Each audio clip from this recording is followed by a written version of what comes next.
السلام علیکم ورحمۃ اللہ وبرکاتہ۔ نحمدہ ونصلی علی رسول الکریم۔ حج کے دوران کچھ فروق ہیں اعمال میں، ان کا تذکرہ ہم یہاں کر رہے ہیں۔ فرق نمبر 9 کیا ہے ذرا دیکھیے۔ طواف قدوم، طواف افادہ، طواف وداع۔ طواف قدوم اور طواف افاضہ، جس کو طواف حج اور طواف زیارہ بھی کہتے ہیں، ان دونوں کے بعد 2 رکعت صلاۃ مقام ابراہیم کے پاس یا حرم میں کہیں بھی مسنون ہے، وہ طواف کا حصہ ہے۔ اس کو کہا جاتا ہے طواف کی دونوں رکعتیں۔ پہلی رکعت میں سورہ فاتحہ کے بعد قل یا ایھا الکافرون، جبکہ دوسری رکعت میں سورہ فاتحہ کے بعد قل ھو اللہ احد پڑھنا مسنون ہے۔ اور اگر سورہ فاتحہ کے علاوہ جو بھی آسان ہو انسان کے لیے، فقرؤوا ما تیسر من القرآن، قرآن میں سے جو آسان ہو اسے پڑھ لو، کوئی حرج نہیں ہے۔ لیکن طواف وداع کے بعد کیا یہ دونوں رکعتیں پڑھی جائیں گی؟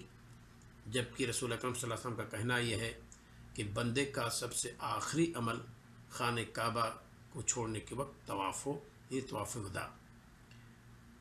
بعض علماء کا کہنا ہے کہ یہ 2 رکعتیں جو ہیں یہ طواف کا حصہ ہیں، گویا کہ وہ طواف ہی ہے، اس کو جدا نہ کیا جائے تو گویا کہ طواف وداع کے بعد یہ 2 رکعتیں وہ پڑھ سکتا ہے۔ جبکہ بعض علماء کا کہنا ہے کہ نہیں، یہ 2 رکعتیں طواف وداع کے بعد نہیں ہیں۔ اسی اختلاف کے ساتھ اس فرق کو یاد رکھیے، جبکہ طواف قدوم اور طواف افادہ کے بعد ان 2 رکعتوں کے ثبوت اور ان کی مشروعیت میں علماء کا کوئی اختلاف نہیں ہے، سب کا اتفاق ہے کہ یہ دونوں رکعتیں ادا کی جائیں گی۔ مقام ابراہیم کے پاس آسانی ہو تو ٹھیک ہے، ورنہ حرم میں کہیں بھی پڑھ لیں۔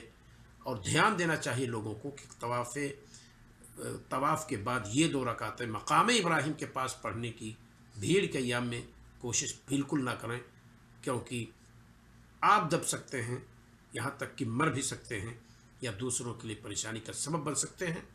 اور صبر و ثبات کا نام دوسروں کے لیے آسانی پیدا کرنے کا نام حج ہے، لہذا آپ وہاں دوسروں کے لیے لا ضرر ولا ضرار، نہ اپنا تکلیف اٹھائیے نہ دوسروں کے لیے تکلیف کا سامان کیجیے۔ آپ حرم کے اندر کہیں بھی یہ 2 رکعت ادا کر سکتے ہیں۔ تو اس اختلاف کے ساتھ اس فرق کو یاد رکھیے کہ طواف قدوم اور طواف افادہ کے بعد 2 رکعتوں کا ادا کرنا سب کا اتفاق ہے، جبکہ طواف وداع کے بعد کیا یہ دونوں رکعتیں طواف کا حصہ ہیں تو ادا کی جائیں گی۔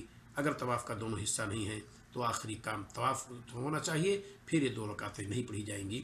یہ علماء کے مابین اختلاف ہے۔ السلام علیکم ورحمۃ اللہ وبرکاتہ۔